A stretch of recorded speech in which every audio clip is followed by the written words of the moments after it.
মাত্র ৩৩ বছর বয়সে আন্তর্জাতিক ক্রিকেটকে বিদায় জানিয়েছেন দক্ষিণ আফ্রিকান অভিজ্ঞ ব্যাটার হেনরিক ক্লাসেন।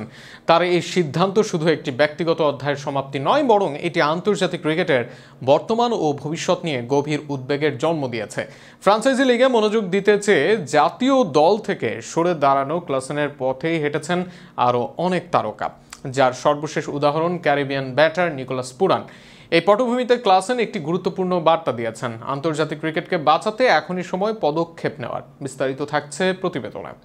মাত্র ৩৩ বছরে আন্তর্জাতিক ক্রিকেট থেকে বিদায় জানিয়েছেন দক্ষিণ আফ্রিকার নির্ভরযোগ্য ব্যাটসম্যান হেনরিক ক্লাসেন। তার এই অবিশ্বাস্য সিদ্ধান্তের পেছনে রয়েছে একটি সুস্পষ্ট উদ্দেশ্য, ফ্রাঞ্চাইজি লিগে পুরোপুরি মনোযোগ দেওয়া। ক্লাসেনের পরপর ক্যারিবীয় ব্যাটার নিকোলাস পুরান আন্তর্জাতিক ক্রিকেট ছাড়ার বিষয়টি আরও আলোচনায় উঠে এসেছে। এই ধারাবাহিকতা আন্তর্জাতিক ক্রিকেটের ভবিষ্যৎকে তুলে ধরেছে প্রশ্নের মুখে। সম্প্রতি ক্রিকেট ভিত্তিক জনপ্রিয় ওয়েবসাইট ক্রিকবাজকে দেওয়া একটি সাক্ষাৎকারে ক্লাসেন সরাসরি বলেছেন, আন্তর্জাতিক ক্রিকেটের ভবিষ্যৎ নিয়ে তিনি শঙ্কিত। তার মতে বর্তমান পরিস্থিতি চালু থাকলে ভবিষ্যতে আরো অনেক ক্রিকেটার জাতীয় দল ছেড়ে শুধু ফ্রাঞ্চাইজি লিগেই মনোযোগী হবেন। তাই আন্তর্জাতিক ক্রিকেট রক্ষায় এখনই কার্যকর পদক্ষেপ নেওয়ার সময় এসেছে। তিনি আরো বলেন, আন্তর্জাতিক ক্রিকেট ক্যালেন্ডার পুনর্নিবাস করা জরুরি। দ্বিপাক্ষিক ওয়ানডে সিরিজগুলো বাদ দেওয়া উচিত। এর বদলে আরো বেশি টেস্ট ম্যাচ আয়োজন করা যেতে পারে, বিশেষ করে যেসব দল টেস্ট খেলার সুযোগ কম পায় তাদের জন্য। আর একটি টি-20 ম্যাচও বাড়ানো দরকার, কারণ মানুষ এই ফরম্যাটটাই বেশি উপভোগ করে। তবে ক্লাসেন মনে করেন, ওয়ানডে বিশ্বকাপের আগে প্রতিটি দল যেন অন্তত 5টি প্রস্তুতি ম্যাচ খেলতে পারে, যাতে খেলোয়াড়দের ফরম্যাট মানিয়ে নিতে পারেন। অর্থনৈতিক বৈষম্য আন্তর্জাতিক ক্রিকেট ছাড়া বড়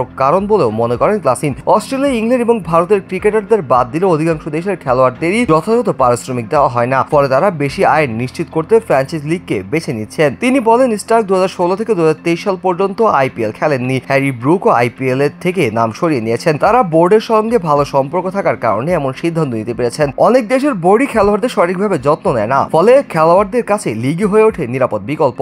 ক্লাসেন মনে করেন, এই অবস্থা উন্নয়নের জন্য আইসিসির হস্তক্ষেপ প্রয়োজন। তার মতে খেলোয়াড়দের আর্থিক নিরাপত্তা ও পর্যাপ্ত বিশ্রাম নিশ্চিত করতে হবে। আইসিসিকে এখন বলতে হবে, কিছু খেলোয়াড় আমাদের জন্য অত্যন্ত গুরুত্বপূর্ণ, তাদের ধরে রাখতে হলে অতিরিক্ত অর্থ ব্যয় করতে হবে। সর্বশেষ ক্লাসেন সতর্ক করে বলেন, এখন সময় এসেছে ক্রিকেটের নির্দিষ্ট একটি বা দুটি ফরম্যাট বেছে নেবেন। যারা সব ফরম্যাট খেলতে চাইবেন তাদের পক্ষে নিয়মিত লিগ খেলা সম্ভব নয়, আবার যারা লিগ খেলবেন তাদের হয়তো জাতীয় দলের সব ফরম্যাটের সুযোগ পাবেন না। হেনরি ক্লাসেনের বক্তব্য শুধু তার নিজের সিদ্ধান্তকে ব্যাখ্যা করা নয়, বরং এটি একটি বড় সংকেত। আন্তর্জাতিক ক্রিকেট কি সত্যিই অস্তিত্ব সংকটে?